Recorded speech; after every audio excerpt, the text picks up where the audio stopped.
प्रवीण मानेंनी शरद पवारांची भेट घेतली आहे। भेटीमध्ये विधानसभा निवडणुकीबाबत चर्चा झाली आहे।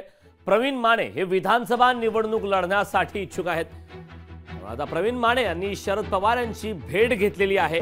आगामी काळातल्या विधानसभा निवडणुकी संदर्भात चर्चा झाल्या। या भेटीत विधानसभा निवडणुकीबाबत चर्चा झाली आहे। प्रवीण माने हे विधानसभा निवडणूक लढण्यासाठी इच्छुक आहेत। त्यामुळे आगामी काळात प्रवीण माने यांच्या संदर्भात शरद पवार यांच्या माध्यमातून, शरद पवार पक्ष राष्ट्रवादी यांच्या माध्यमातून काय विचार केला जातो हे पाहणं महत्त्वाचं आहे। मात्र तुर्तास तरी प्रवीण माने यांनी शरद पवार यांची भेट घेतलेली आहे।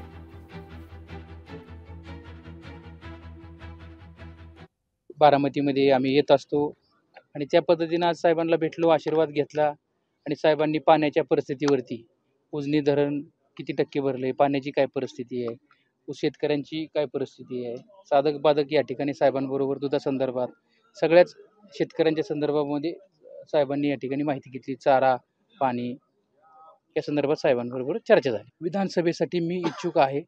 साहेबांना देखील मी सांगितलं की मी साहेब इच्छुक आहे म्हणून, आणि साहेबांनी साहेब जो सांगतील तो निर्णय सगळ्यांना मान्य असेल। लोकशाही मराठी ऐका, पहा, जागरूक रहा।